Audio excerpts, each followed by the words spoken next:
Friends, welcome to Eklavya coaching classes. मित्रों, जैसा कि हमने पिछले सेशन में आपको यूरोपियों के आगमन में पुर्तगाल, डेन, डच और अंग्रेज पढ़ा दिए थे। हमारा आखिरी बचे थे यूरोपियों में फ्रांसीसी। आज हम फ्रांसीसियों को देखने जा रहे हैं। ये जो फ्रांसीसी थे, भारत में आने वाले अंतिम यूरोपीय व्यापारी थे। इनका भी उद्देश्य वही था कि वो भारत में आके मसाला का व्यापार करेंगे, अधिक से अधिक क्या करेंगे, अर्थ की प्राप्ति करेंगे। तो ये इनका अगर बात की जाए, कंपनी की स्थापना कब की गई? कंपनी की स्थापना 1664 में की गई। 1763 तक ये भारत में रहे हैं। ये अंतिम यूरोपीय व्यापारी थे जो कहाँ पे आए? भारत में आए। इसकी स्थापना किसने की? अगर स्थापना की बात करें, स्थापना किसने की? लुई 14 में। कौन? लुई 14 में के एक मंत्री थे, कोलबर्ट। इनके द्वारा क्या किया गया? फ्रांसीसी कंपनी की स्थापना की गई। जब किसी सरकार का मंत्री किसी कंपनी की स्थापना करता है तो वो कैसी होती है? एक सरकारी कंपनी होती है। यदि हम इस कंपनी की बात करें, इस कंपनी का नाम क्या था? तो इस कंपनी का नाम क्या था? कंपनी डेस इंडिसे ओरिएंटेड्स। क्या था नाम? कंपनी डेस इंडिसे ओरिएंटेड्स।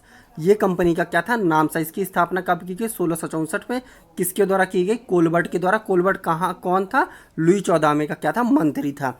यह एक कैसी थी? सरकारी कंपनी थी। इसे विशेषाधिकार, क्या विशेषाधिकार प्रदान किया गया था? भारत के साथ व्यापार करने का। ठीक है ना। अगर हम पहला फ्रांसीसी यात्री की बात करें, फ्रांसिस कैरो, कब आया था? 1667 में। 1667 में फ्रांसिस कैरो की अध्यक्षता में एक अभियान दल, कौन? एक अभियान दल भारत पहुंचा। कहाँ? भारत पहुंचा। और इसी अभियान दल ने, किसने? फ्रांसिस कैरो की अध्यक्षता में जो अभियान दल भारत आया था, इसने अपना पहला कारखाना, क्या पहला कारखाना 1668 में सूरत में खोला। कहाँ पे? सूरत में खोला। उसके बाद 1669 में फ्रांसीसियों ने मसूलीपट्टनम में, कहाँ? मसूलीपट्टनम में अपना दूसरा कारखाना स्थापित किया है। मित्रों, यहाँ पे आपको 3 से 4 प्रश्न नजर आ रहे होंगे। पहली चीज़ तो कंपनी का नाम क्या है। दूसरी चीज़, कंपनी की स्थापना कब हुई, कंपनी की स्थापना किसने की। तीसरी चीज़ है कि पहला फ्रांसीसी यात्री कौन था जो भारत आया था, कब आया था। पहली कंपनी कहाँ पे खुली गई थी, कंपनी कहाँ पर खुली थी, कब खुली थी। यहाँ पे ये सारे क्वेश्चन मित्रों आए हुए हैं पेपर में, आपको हर हाल में याद रखना है। इसके अलावा मित्रों 1672, कब? 1672 में एडमिरल डे, कौन? एडमिरल डे ने गोलकुंडा के सुल्तान, किससे? एक गोलकुंडा के सुल्तान थे, उनसे सैंथोमे छीन लिया। सैंथोमे पर अधिकार किसने किया था? एडमिरल डे ने। कब किया था? 1672 में। किससे प्राप्त किया था? गोलकुंडा के सुल्तान से। इसके अलावा मित्रों 1673, कब? 1673 में फ्रैंक मार्टिन और लेस्पिन। ये जो लेस्पिन लिखा हो ना मित्रों, किसी बुक में इसके जगह बेलांग लिखा मिलेगा, इसलिए आपको कंफ्यूज होने की ज़रूरत नहीं है। यदि कहीं बेलांग लिखा मिलता है, कहीं पे लेस्पिन लिखा मिलता है, दोनों का मतलब एक ही होता है।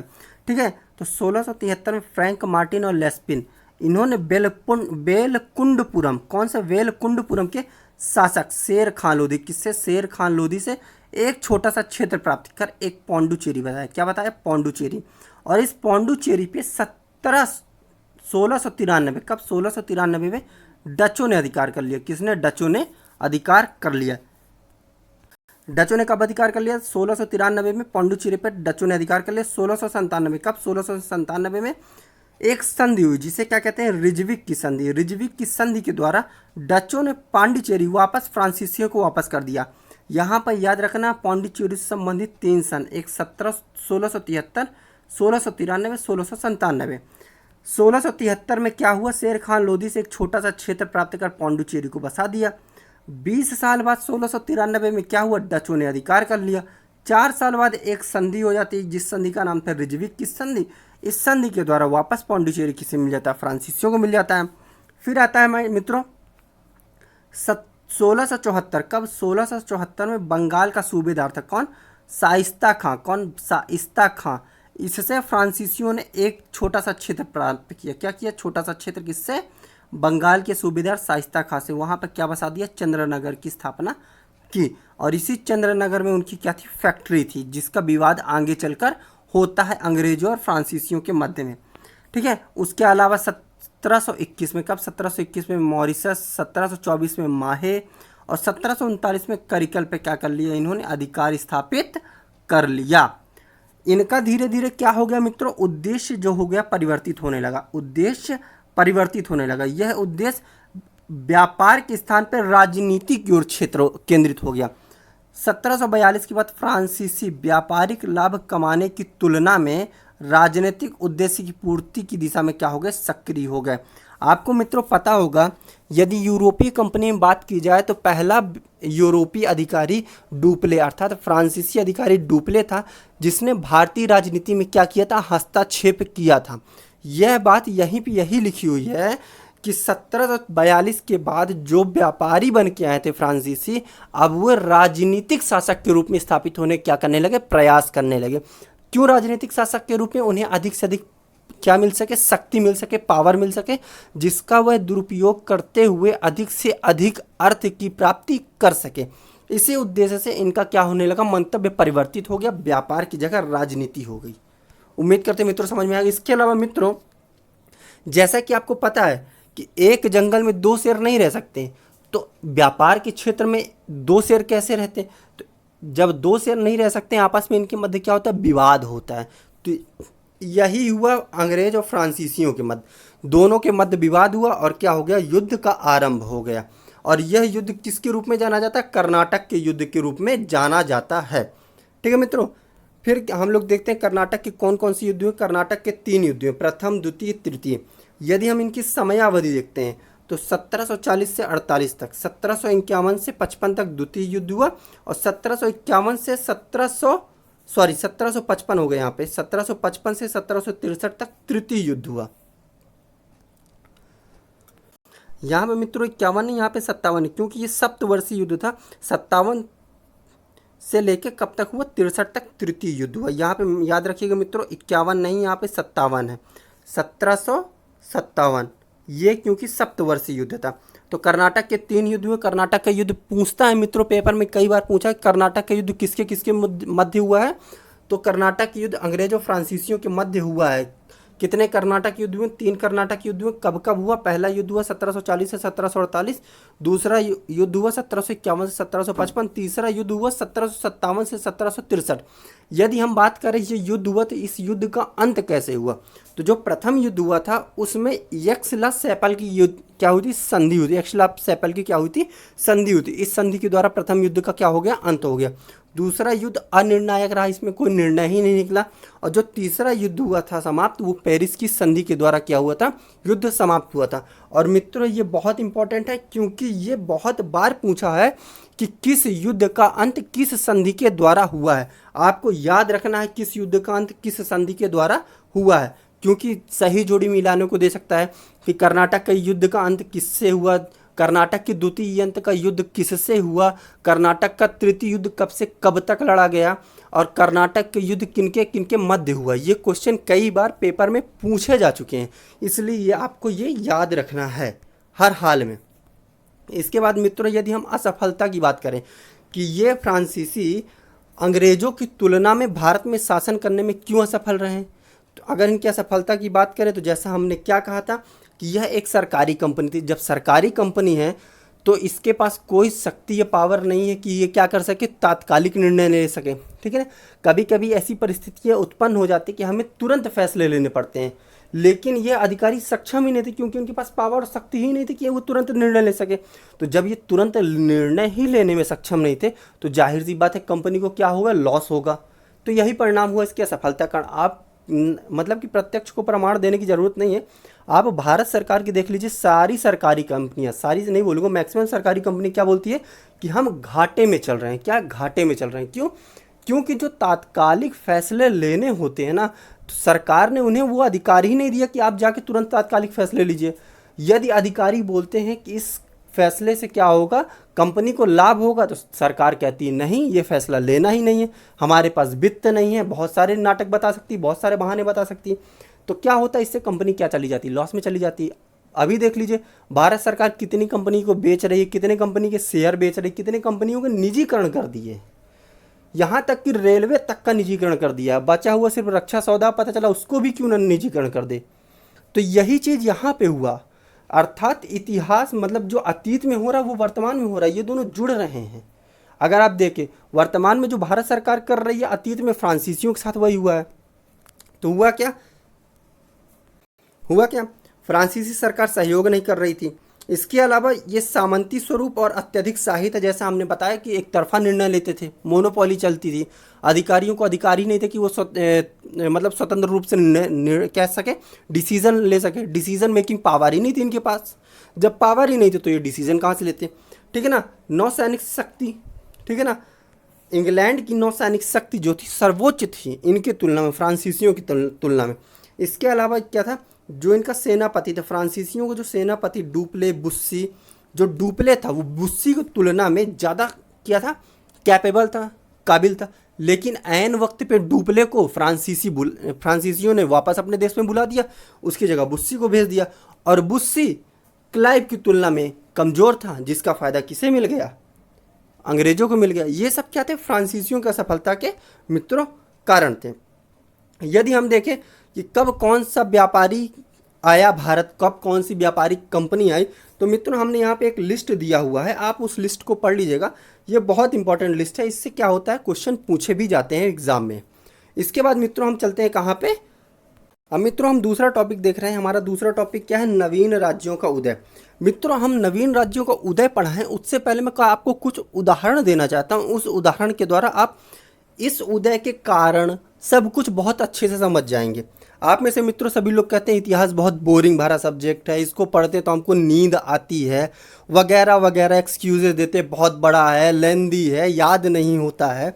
लेकिन इसका सबसे बड़ा कारण जानते हैं मित्रों क्या है, आपने आज तक इतिहास को अपने से जोड़ा ही नहीं है। क्या किया है, आज तक आपने इतिहास को अपने से जोड़ा ही नहीं है। जब तक आप किसी सब्जेक्ट को अपने से जोड़ नहीं लेते तब तक आपको पढ़ने में क्या लगेगी, बोरियत लगेगी। मैं आपको वही चीज़ बताने जा रहा हूँ कि ये अगर मैं पढ़ा रहा हूँ तो ये चीज़ें वर्तमान में भी हैं। वर्तमान में आप सबके साथ ये घटनाएं कहीं ना कहीं घटित होती हैं, आप लोगों ने कहीं ना कहीं से महसूस किया है। इतिहास को महसूस किया जाता है, पढ़ा जाता है, महसूस किया जाता है, फील करना पड़ता है, तब आपको वो बोरियत लगेगा ही नहीं। आपको ये बताऊं, अगर मैं सीधे आपको बता दूं कि नवीन राज्यों का उदय, बंगाल का उदय हुआ, अवध, कर्नाटक, ये सब उदय हो गए, आपको पक्का बोरियत लगेगा। आप क्यों हैं, जुड़ ही नहीं पाएंगे। आपको जोड़ने के लिए मुझे कुछ उदाहरण देने पड़ेंगे जो वर्तमान में हैं। तो देखिए मित्रों, आप सभी क्या है, एक परिवार से संबंधित हैं, क्या है, एक परिवार से संबंधित। ये परिवार में क्या है, परिवार के सबसे बड़े बुजुर्ग हैं, ठीक है। इनके 4 बेटे हुए, ठीक है।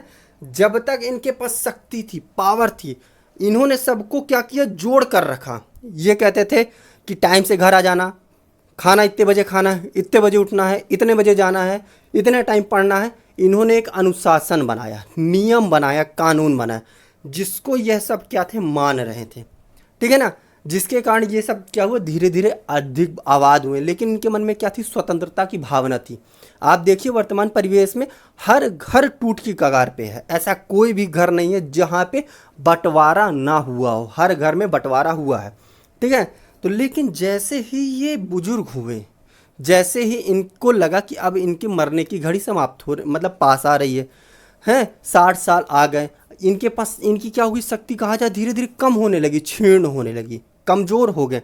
तो जैसे जैसे इनकी शक्ति क्षीण होने लगी, इनके मन में स्वतंत्रता की भावना जाग गई, ठीक है ना। इन्होंने कहा कि बाप के पास तो अब शक्ति नहीं कि बाप मुझे डांट सके, मार सके, हैं बाप अब क्योंकि हम खुद कमा रहे हैं, बाप से पैसा लेने की ज़रूरत नहीं है। अच्छा, अर्थात बाप की कुछ औकात ही नहीं है।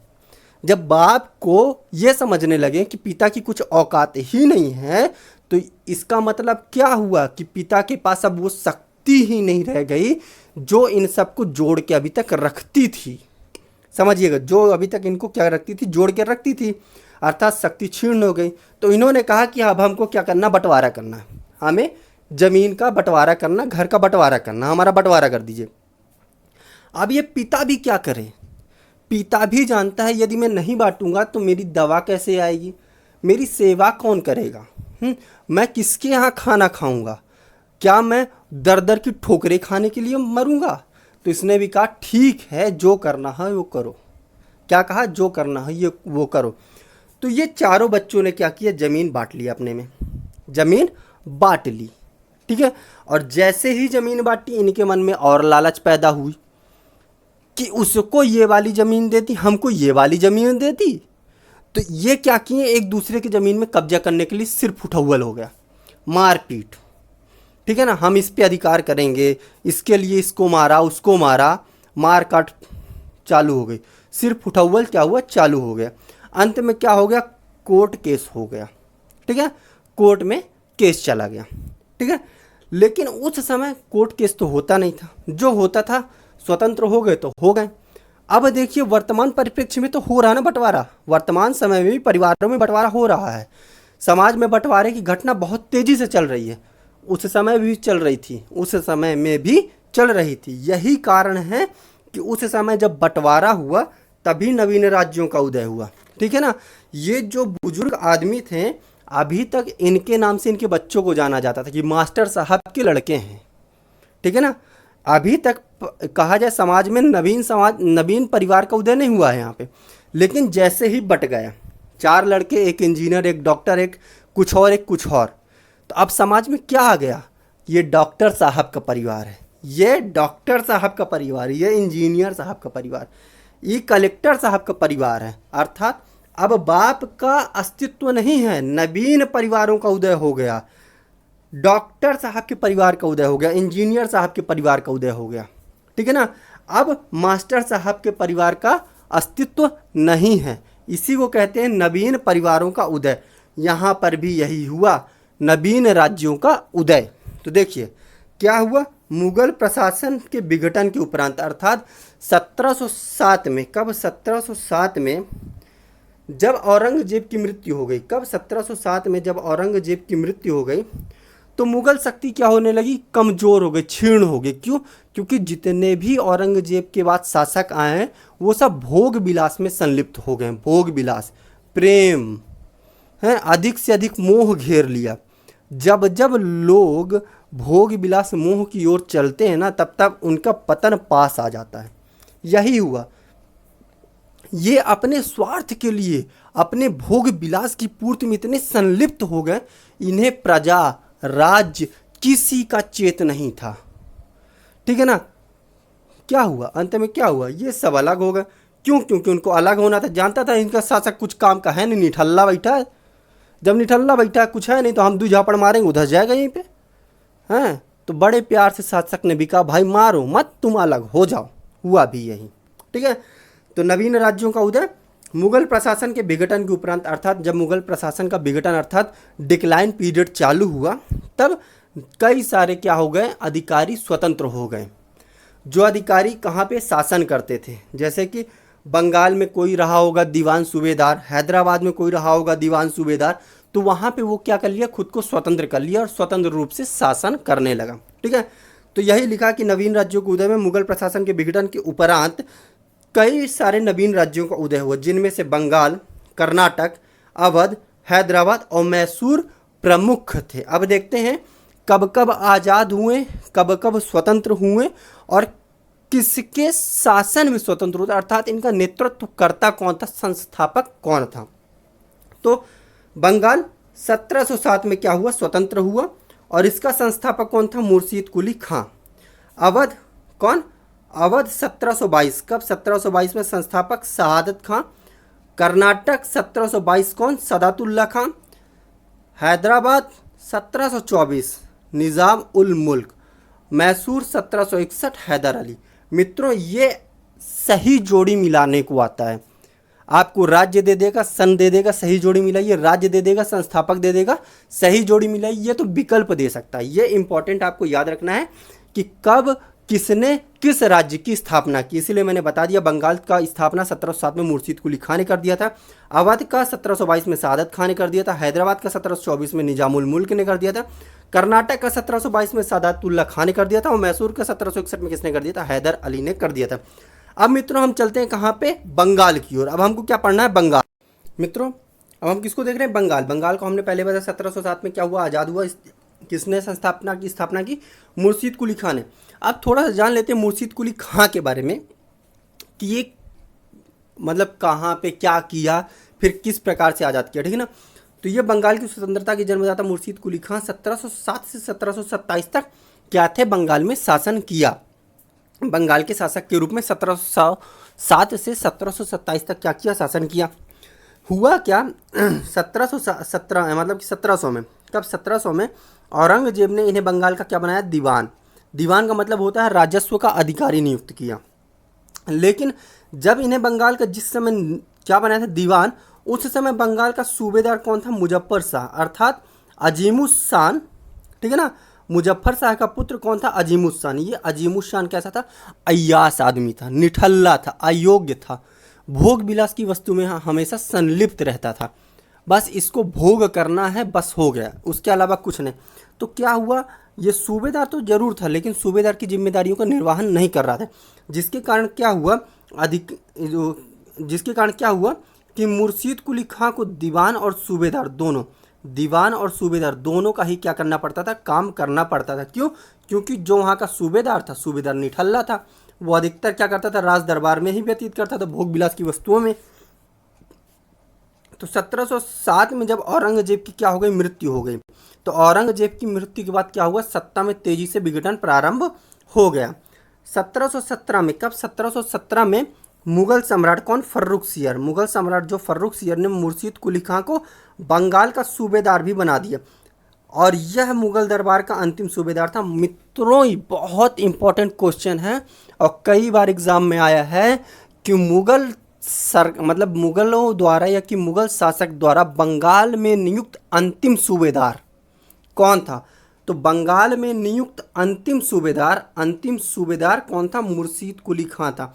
किसने बनाया था, फर्रुखसियर ने 1717 में बनाया था। 1717 के पहले मुर्शीद कुली खां बंगाल का दीवान था, सूबेदार नहीं था, ठीक है ना। 1717 में फर्रुखसियर ने क्या बना दिया, मुर्शीद कुली खां को सूबेदार बना दिया बंगाल का, और यह मुगल दरबार द्वारा नियुक्त अंतिम सूबेदार था। याद रखिएगा, अंतिम सूबेदार याद रखना हर हाल में। अंतिम सूबेदार कौन था, मुर्शीद कुली खां, मुगलों द्वारा नियुक्त अंतिम सूबेदार मुर्शीद कुली खां था, ठीक है मित्रों। फिर क्या हुआ, 1719 में, 1717 में से बंगाल का सूबेदार बना दिया। 1719 में बंगाल में उड़ीसा को भी शामिल कर दिया। क्या कर दिया, उड़ीसा को भी जोड़ दिया। किसने, फर्रुखसियर ने। फिर उसके बाद क्या हुआ, मुर्शीद कुली खां जब शासक बना तो इसने राजधानी को क्या किया, परिवर्तित किया। अर्थात पहले राजधानी ढाका थी, ढाका से ले आके कहाँ कर दिया, मुर्शिदाबाद। समझ गए कि मुर्शीद कुली खां ने क्या किया, राजधानी का परिवर्तन करते हुए ढाका से मुर्शिदाबाद लाया, ठीक है ना। मुर्शीद कुली खां एक योग्य शासक था। इसने कृषकों की सहायता के लिए क्या किया, कृषकों की सहायता के लिए तत्कालीन ऋण बांटे, इजारेदारी व्यवस्था लागू की, और 1727 में इसकी क्या हो गई, मृत्यु हो गई। जब इसकी मृत्यु हो गई तो इसके बाद इसका जो दामाद कहा जाए, कौन, दामाद, इसका दामाद क्या बना, इसका उत्तराधिकारी बना। ये कब से कब तक रहा, 1727 से 1739 तक। कब, 1727 से 1739 तक मुर्शीद कुली खां का दामाद इसका क्या बना, उत्तराधिकारी बना। इसके शासनकाल में कब, मुर्शीद कुली खां का दामाद सुजाउद्दीन क्या बना था, बंगाल का नवाब बना था। और ये बंगाल का जब नवाब बना तो बंगाल का नवाब रहते हुए इसके शासनकाल में बिहार को भी बंगाल में जोड़ दिया गया।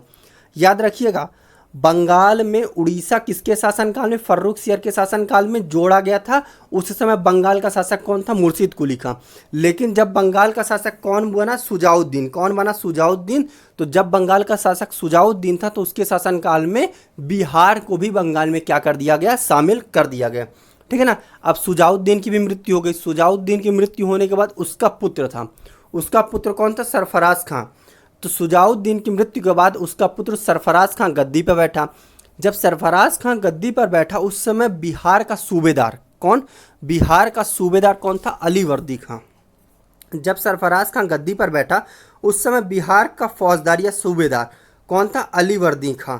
तो इसने क्या किया, सरफराज को हटाने के लिए क्या किया, सरफराज को हटाने के लिए युद्ध किया, और गिरिया के युद्ध में सरफराज खां को पटक पटक के मारा, गिरा गिरा के लतेड़ लतेड़ के मारा, खूब मारा कि मर गया, ठीक है। अब सुजाउद्दीन भी मर गया, सरफराज खां भी मर गया। किसने मारा, अलीवर्दी खां। तो अब जाहिर सी बात है शासक कौन बन जाएगा, अलीवर्दी खां, ठीक है मित्रों। तो 1740 से 1756 तक अलीवर्दी खां बंगाल की गद्दी पर बैठा। हमने 3 शासक पढ़ लिए मित्रों। पहला मुर्शीद कुली खां जो बंगाल का संस्थापक था, 1707 से 1727। मुर्शीद कुली खां की मृत्यु के बाद उसका दामाद सुजाउद्दीन गद्दी पर बैठा 1727 से 1739। फिर सुजाउद्दीन की मृत्यु के बाद कौन गद्दी पर बैठा, तो तो सरफराज खां गद्दी पर बैठा कब से कब तक? 1739 से लेकर 1740, सिर्फ एक साल के लिए। सरफराज खान को अली वर्दी खान ने गिरिया के युद्ध में पराजित कर मार डाला और सरफराज खान को मारने के बाद अली वर्दी खान स्वयं सत्तारूढ़ हुआ। ये कब से कब तक रहा? तो 1740 से 1756 तक ये क्या रहा? बंगाल का शासक बना। इसके शासनकाल में कुछ घटनाएं घटित हुई, जैसे कि इसके शासनकाल में ज़्यादा कुछ खास नहीं हुआ था, लेकिन जो कुछ भी हुआ बहुत थोड़ी बहुत घटनाएं थी, जैसे कि मराठों का आक्रमण हुआ। ठीक है, इसके शासनकाल में क्या हुआ था? 1751 में। कब? 1751 में मराठा सरदार, कौन मराठा सरदार? रघुजी भोसले का कहाँ पे? बंगाल में आक्रमण हुआ, अर्थात युद्ध हुआ, जिसमें क्या हुआ? अली वर्दी खान पराजित हो गए। जब पराजित हो गया तो इसे क्या करना पड़ा? मराठों के साथ क्या करना पड़ा? संधि करनी पड़ी। इस संधि के तहत उड़ीसा का क्षेत्र मराठों को देना पड़ा। अब बात आती है उड़ीसा बंगाल में कब शामिल हुई, यह आप लोग को कमेंट बॉक्स में बताना है। ठीक है, तो मराठों से संधि करनी पड़ी अली वर्दी खां को, क्योंकि 1751 के युद्ध में रघुजी भोसले के हाथ तो अली वर्दी खां क्या हुआ था? पराजित हुआ था। इस संधि के तहत उड़ीसा का क्षेत्र मराठों को देना पड़ा। साथ ही साथ 12 लाख रुपए और चौथ कर भी क्या दे आए, चौथ कर भी वसूलने की क्या देनी पड़ी? अनुमति देनी पड़ी। ठीक है ना, उड़ीसा का क्षेत्र मराठों को दिया, 12 लाख रुपए भी दे दिया और साथ ही साथ चौथ कर वसूलने की क्या दे दी? अनुमति भी दे दी अली वर्दी खान ने। किसको? मराठों को। क्यों? क्योंकि वह 1751 के युद्ध में मराठों से पराजित हो गया था।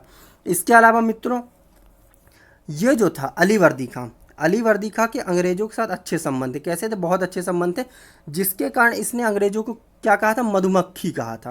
क्यों कहा? कि यदि उनको छेड़ोगे तो वो काट लेंगे। क्या करेंगे? काट लेंगे। अगर उनसे प्यार मोहब्बत से रहोगे ना तो वो तुमको शहद भी देंगे, समझे? इसलिए उनको छेड़ो मत। अगर तुमने मधुमक्खी के हाथ में मतलब हाथ डाल दिया छत्ते में तो हाथ सूजा सूजा आएगा। हाँ, क्यों? क्योंकि वो काट लेंगी। और बड़े प्यार से मांगोगे तो शहद भी दे देंगे। हालांकि मधुमक्खी देती नहीं है, ये कहावत है, इसलिए कहावत है। ठीक है, फिर क्या था? अंग्रेजों के साथ अच्छे संबंध होने के बावजूद इसने अंग्रेजों को किलेबंदी की अनुमति नहीं दी।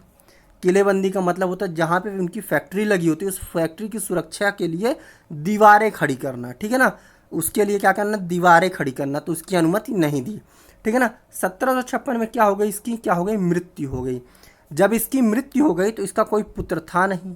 जब पुत्र था नहीं तो उत्तराधिकारी कौन बने? तो मज़ेदार बात है, इसकी 3 पुत्रियाँ थीं। कितनी पुत्री थी?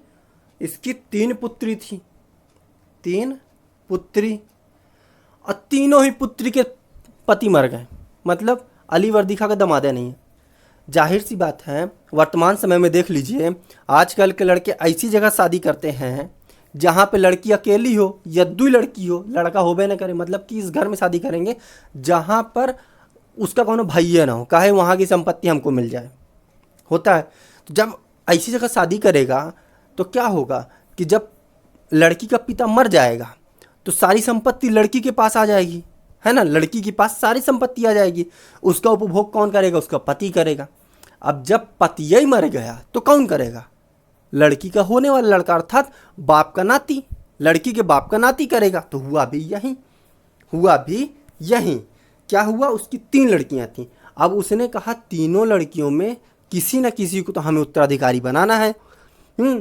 तो ये हुआ कि दामाद को बनाओ। दामाद जिंदा होगा तब बनाएंगे उत्तराधिकारी, दामाद है ना होकर। फिर हुआ किसको बनाया जाए? तो उन्होंने कहा कि उसके जो नाती हैं उन नातियों में सबसे योग्य नाती जो होगा हम उसको क्या बनाएंगे? उत्तराधिकारी बनाएंगे। बहुत परपंच हुआ, बहुत कुछ हुआ, तो अंत में क्या डिसीजन लिया गया कि हम अपनी सबसे छोटी बिटिया के लड़का के का बनाओ उत्तराधिकारी अपन बनाओ। तो ऊँ पंचन के खा बनाए सबसे छोटी बिटिया के लड़का मिर्जा का। किसको बनाए? मिर्जा को, मोहम्मद मिर्जा या कि मिर्जा मोहम्मद को क्या बना दिया? अपना उत्तराधिकारी बना दिया। अब भाई जब मिर्जा मोहम्मद अर्थात मिर्जा मोहम्मद जब गद्दी पर बैठा तो उसने सिराजुद्दौला के नाम से गद्दी क्या की? हासिल किया, अर्थात सिराजुद्दौला के नाम पर गद्दी पर बैठा। असली नाम मिर्जा मोहम्मद था। अब भाई जब 3 बिटिया में से एक बिटिया के लड़का का दामाद दे, मतलब कि गद्दी दे दोगे, बाकी सब खामोश रहेंगे, हैं कि ऐसे कैसे बंटवारा करना भाई, बराबर का बंटवारा करो, एक लोग को काहे दे दिए, ये तो गलत बात है, पक्षपात कर दिए। तो क्या हुआ, जब ये गद्दी पर बैठे ना तो सब लोग षड्यंत्र चालू कर दिए। होता भी अभी भी यही होता है, अगर किसी परिवार में 3 लड़की हुई ना तो तीनों लड़कियां किसी एक को दे दिए सारी संपत्ति, बाकी 2 खुन्नस खा जाएंगी, हाँ कोर्ट केस कर देंगी जाके, और फिर जीवन भर लड़ो कोर्ट में कि हमको भी चाहिए हिस्सा, हमको भी चाहिए हिस्सा, और वो हिस्सा के चक्कर में अपन सगला हिस्सा गवा देती हैं, हैं न घर के न घाट के रह जाती हैं। तो हुआ भी यही, जब सिराजुद्दौला गद्दी पर बैठा तो उसकी मौसी, कौन, उसकी मौसी घसीटी बेगम, हाँ बड़की वह क्या नाम भी है, घसीटी बेगम, घसीट के मारे हैं।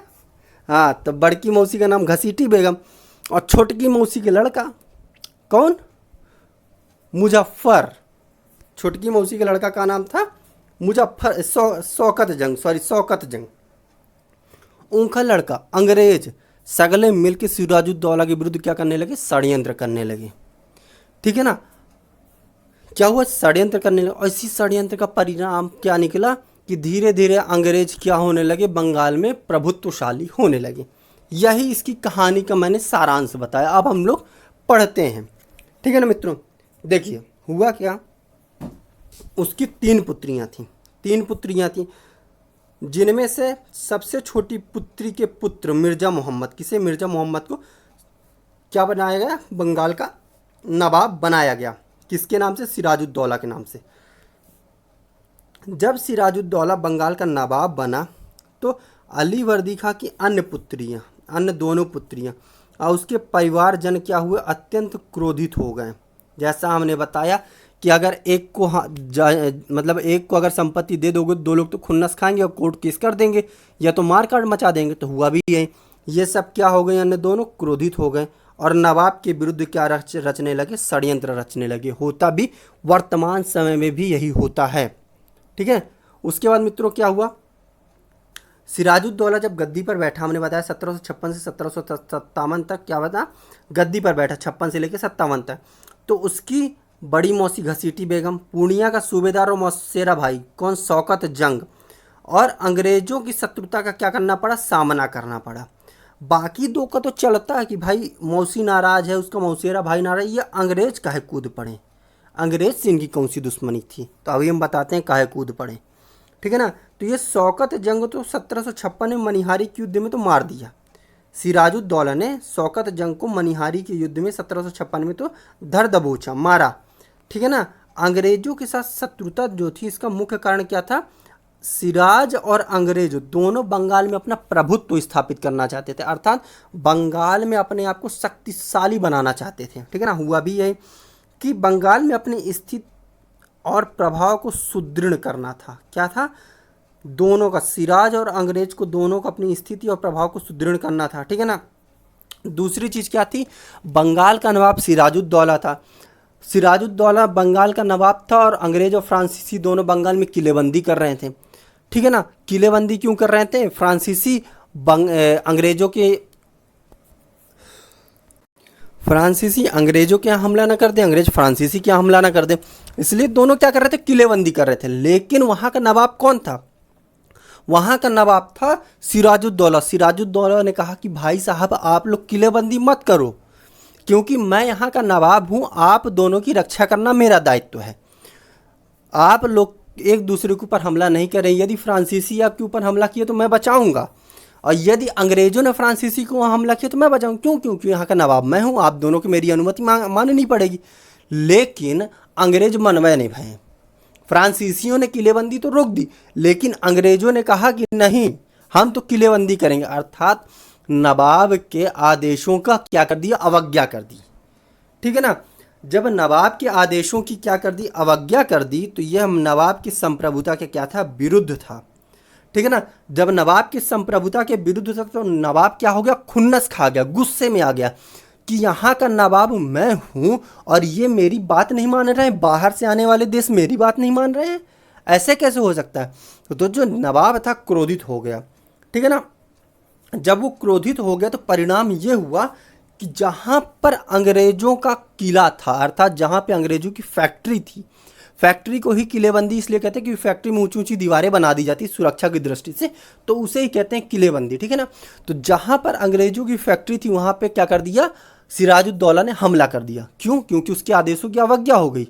एक तो नया नया खून उबाल मार देता, थोड़ी सी उंगली कर दो तो, है नया नया खून था, होता कि नए नए खून जल्दी से उबाल मारता है, थोड़ी सी अगर तू तड़ाक कर दे तो मारने पे उतारू हो जाते हैं। बुद्धि विवेक काम नहीं करती है कि कहाँ पे कैसे डिसीजन लिया जाए। इसके साथ भी यही था, नया नया खून था, उबाल मार रहा था, आराम से मार दिया उबाल, है। तो ये भाई साहब कूद पड़े कहाँ, अंग्रेजों के किलेबंदी पे। तो हुआ क्या, देखिए मज़ेदार बात, जब इसकी क्या हुआ, आदेशों की अवज्ञा कर दी गई, तो सिराज ने 4 जून 1756, कब, 4 जून 1756 को कासिम बाजार पर, याद रखिएगा डेट, 4 जून 1756 को कासिम बाजार पर क्या कर लिया, अधिकार कर लिया। और 15 जून 1756 को कोलकाता पर आक्रमण किया, और 20 जून 1756 को पोर्ट विलियम पर क्या कर लिया, अधिकार कर लिया, ठीक है ना। सिर्फ आदेश की अवज्ञा के कारण इसने कासिम बाजार पे अधिकार कर लिया है, कलकत्ता के फोर्ट विलियम पर भी क्या कर लिया, अधिकार कर लिया। परिणाम क्या हुआ, परिणाम क्या हुआ, पहली चीज़ तो जब ये अधिकार कर लिया फोर्ट विलियम पे, फोर्ट विलियम कहाँ था, कलकत्ता में ही था, इसलिए आपको कंफ्यूज नहीं हो गया होना है कि यहाँ पे लिखा कलकत्ता पर आक्रमण कर फोर्ट विलियम पर आधिपत्य स्थापित कर लिया। कलकत्ता एक जगह है जहाँ पे फोर्ट विलियम फैक्ट्री की स्थापना की गई थी, इसलिए यहाँ पे ये लिखा गया कलकत्ता पर आक्रमण किया और फोर्ट विलियम पर क्या कर लिया, आधिपत्य स्थापित कर लिया, ठीक है ना। और यह इतना खुश हुआ, मतलब इस पे अधिकार करके, कि यहाँ का जो प्रभारी था मणिकचंद को प्रभार दे दिया। किसे, मणिकचंद को क्या दे दिया, प्रभार दे दिया, ठीक है ना। जब, और ये क्या हुआ, जब सिराजुद्दौला की जवाबी कार्रवाई, मतलब जब आक्रमण किया, तो अंग्रेज अधिकारी कौन, रोजर ड्रैक, कौन, रोजर ड्रैक और मिसिचिन, कौन, रोजर ड्रैक और मिसिचिन भाग के कहाँ चले गए, फुल्टा द्वीप, ये दोनों भाग गए कहाँ, फुल्टा द्वीप। और हॉलवेल, ये कौन है, हॉलवेल ने आत्मसमर्पण कर दिया। किसने, हॉलवेल ने क्या कर दिया, आत्मसमर्पण कर दिया। और जब इसने आत्मसमर्पण किया तो इसने एक मनगढ़ंत कहानी रची, उस कहानी का नाम था काल कोठरी। एक कोठरी में बंद कर दिया, जिसे उसने क्या कहा, काल कोठरी की घटना कही, अर्थात आत्मसमर्पण कर दिया। जब आत्मसमर्पण कर दिया तो जितने भी अंग्रेज अधिकारी थे, 146 लोग, 146 अंग्रेजों में, जिसमें स्त्री और बच्चे सब शामिल थे, उसको एक कमरे में बंद कर दिया, ठूस दिया है। इस घटना को हॉलवेल ने क्या कह दिया, काल कोठरी की घटना, ब्लैक होल की घटना, ठीक है ना। तो देखते हैं ब्लैक होल की घटना। तो काल कोठरी में बंद करने की घटना, ठीक है, मनगढ़ंत कहानी काल कोठरी घटना की रचना की। इसमें 146 अंग्रेजों को बंदी बनाया, जिसमें से क्या थी, स्त्री और बच्चे भी क्या थे, शामिल थे। कमरा 10 फुट लंबा और 14.10 इंच चौड़ा था, ठीक है ना। जब इसने सबको कमरे में बंद कर दिया एक रात के लिए, और जब दरवाज़ा खोला तो सिर्फ 23 लोग ही जिंदा बचे थे, बाकी सब मर गए थे, घुटन से दब के सब कुछ मर गए थे। जो बचे थे 23 लोग, उनमें से कौन था, एक हॉलवेल था, ठीक है ना। तो इस हॉलवेल ने क्या किया, काल कोठरी त्रासदी अर्थात काल कोठरी घटना की रचना की। लेकिन विद्वानों को इसकी बातों पर भरोसा नहीं है। क्यों? क्योंकि 23 लोग जब जीवित बचे थे, 23 में से इकलौते तुम ही सबूत थे कि तुम ही ने बोला कि हमें बंद कर दिया, मर गए, बाकी लोग कहाँ हैं, 23 में से कोई आया ही नहीं सामने। ऊपर से कुछ प्रमाण मिले ही नहीं हैं इतिहासकारों को, इसलिए इसकी विश्वसनीयता पर प्रश्न चिन्ह खड़ा करते हैं, ठीक है ना। ये क्या कर देते हैं, प्रश्न चिन्ह लगाते हैं इतिहासकार कि ऐसी घटना हुई भी थी, ऐसा विश्वास नहीं मानते, ठीक है ना। लेकिन हुआ क्या, हुआ तो बहुत अधिक। जैसे ही उनको पता चला मद्रास में बैठे हुए अंग्रेज अधिकारियों को कि नवाब ने क्या कर दिया है, 146 अंग्रेजों को एक कोठरी में बंद कर दिया, जिसमें से 23 ही लोग जिंदा बचे हैं, अंग्रेज अधिकारी क्या हो गए, क्रोधित हो गए। जब अंग्रेज अधिकारी क्रोधित हुए तो उन्होंने किसके, क्लाइव और वाटसन, इन दोनों के नेतृत्व में अली नगर में एक सेना भेजी। क्या भेजी, एक सेना भेजी। परिणाम क्या हुआ, जैसे ही क्लाइव अली नगर पहुंचा तो अली नगर का जो अधिकारी था, जिसे नवाब ने नियुक्त किया था, उससे घूंस दे दिया और घूंस देकर अपनी ओर मिला लिया, ठीक है ना। जैसे ही मिला लिया तो हुआ क्या, अली नगर नवाब के हाथ से चला गया और नवाब को मजबूरन अली नगर की क्या करनी पड़ गई, संधि करनी पड़ गई। तो हुआ क्या, 9 फरवरी 1957 को अलीनगर की संधि हुई। अलीनगर की संधि में क्या हुआ, अंग्रेजों को पुराने अधिकार दे दिए गए, किलेबंदी की अनुमति दे दी गई, जिस किलेबंदी के कारण इतना बड़ा विवाद हुआ था। अंततोगत्वा अब क्या हो गया, नवाब को मानना पड़ा कि भाई जाओ तुम किलेबंदी कर लो। इसके अलावा दस्तक की अनुमति दे दी, दस्तक की अनुमति दे दी कि भाई जाओ दस्तक का तुम उपयोग कर सकते हो। इसके अलावा अंग्रेजों ने कहा कि इस अभियान के दौरान जो हमारा खर्च हुआ है उस खर्च का हर्जाना कौन देगा, नवाब को देना पड़ेगा। इसके अलावा क्या हुआ, दोनों पक्ष शांति बनाए रखने का क्या करें, वादा किया। और इसके साथ साथ अंग्रेजों को कलकत्ता में सिक्के ढालने का भी क्या दे दिया गया, अधिकार दे दिया गया। ठीक है ना। अलीनगर की संधि हो गई, शांति प्रस्ताव हो गया, लेकिन हुआ क्या, जिसको एक बार चीटा काट देता है वो चीटा शांत रहता नहीं, फिर से अंग्रेजों को चीटा काटा। इन्होंने इस बार क्या किया, फ्रांसीसियों की जो बस्ती थी चंद्रनगर, ठीक है ना, जिसके कारण इतना बड़ा विवाद हुआ, क्लाइव जाके कूद पड़ा चंद्रनगर और चंद्रनगर पे क्या कर लिया, अधिकार कर लिया। चंद्रनगर पे क्या कर लिया, अधिकार कर लिया, संधि के उपरांत भी। और बदले में क्या हुआ, सिराजुद्दौला ने फ्रांसीसियों को अपने दरबार में संरक्षण दे दिया। ठीक है ना। अंग्रेजों ने फ्रांसीसियों की फैक्ट्री चंद्रनगर पे अधिकार कर लिया और बदले में सिराजुद्दौला ने फ्रांसीसियों को अपने दरबार में संरक्षण दे दिया। अब दोनों एक दूसरे पे आरोप क्या लगाते हैं, आप दोनों मतलब कि सिराज कहता है अंग्रेजों से कि तुमने संधि का उल्लंघन किया है, क्योंकि हमने शांति प्रस्ताव पे हस्ताक्षर किया था कि तुम्हारा दुश्मन मेरा दुश्मन, तुम्हारा दोस्त मेरा दोस्त। ठीक है ना। तो आपने अंग्रेजों मतलब आप लोगों ने फ्रांसीसियों की चंद्रनगर पे किस कारण से अधिकार कर लिया। दूसरी तरफ अंग्रेज क्या बोलते हैं सिराज से, आपने उल्लंघन किया है क्योंकि आप लोगों ने फ्रांसीसियों को अपने दरबार में संरक्षण दिया है, क्योंकि संधि के मुताबिक आपका दुश्मन हमारा दुश्मन, आपका दोस्त हमारा दोस्त। लेकिन आपने क्या किया, संधि का उल्लंघन किया है। अब क्या हुआ कि क्लाइव ने नवाब पर अलीनगर की संधि भंग करने का क्या कर दिया, आरोप लगा दिया। और इसका परिणाम यह हुआ कि 23 जून 1757 को प्लासी का युद्ध हो गया। 23 जून 1757 को क्या हुआ, प्लासी का युद्ध हुआ। मित्रों, अब हम लोग देखते हैं जो कुछ शब्द आए हैं उन शब्दों पर एक नज़र डालते हैं। जैसे हम लोगों ने दस्तक पढ़ा कि अलीनगर के संधि में क्या हुआ, दस्तक के उपयोग की छूट दे दी, हमने अलीनगर की संधि पढ़ते हुए पढ़ा। उसके अलावा तक्कावी ऋण, जब हम लोग मुर्शीद कुली खां पढ़ रहे थे तब हमने कहा था कि किसानों की सहायता के लिए मुर्शीद कुली खां ने तक्कावी ऋण बांटा। उसके अलावा इजारेदारी व्यवस्था हमने बात की कहाँ पे, मुर्शीद कुली खां के समय। और खालसा भूमि की भी बात की मुर्शीद कुली खां के समय। अब देखते हैं ये है क्या। तो दस्तक क्या होता है, एक आज्ञा पत्र है। क्या है सॉरी, एक आज्ञा पत्र है जो ईस्ट इंडिया कंपनी को अपनी कंपनी के माल को विभिन्न जगहों पर ले जाने की क्या देता है, अनुमति देता है, बिना किसी चुंगी करके। अर्थात और कोई कंपनी बंगाल के बंदरगाह से या कि बंगाल से कहीं और जाएगी तो उसे चुंगी कर देना पड़ेगा, लेकिन अंग्रेजों को नहीं देना पड़ता था। यही आज्ञा पत्र क्या कहलाता था, दस्तक कहलाता। तक्कावी ऋण क्या होता था, जो शासक प्रशासक होता था अंग्रेजों को सहायता के लिए, मतलब किसानों की सहायता के लिए। कैसे किसानों की सहायता के लिए, खेतिहर को खेती का औजार बनाना, बीज, कुएं आदि बनाने के लिए क्या देती थी, ऋण उपलब्ध कराती। जैसे आज भी वर्तमान में गवर्नमेंट क्या करती है, सब्सिडी देती है ना किसानों के लिए, वही उस समय जो सब्सिडी दी जाती तो उसे क्या कहा जाता, तक्कावी ऋण कहा जाता। इजारेदारी व्यवस्था यानी कि भू राजस्व, अर्थात उत्पादन पर लगाया गया कर्ज।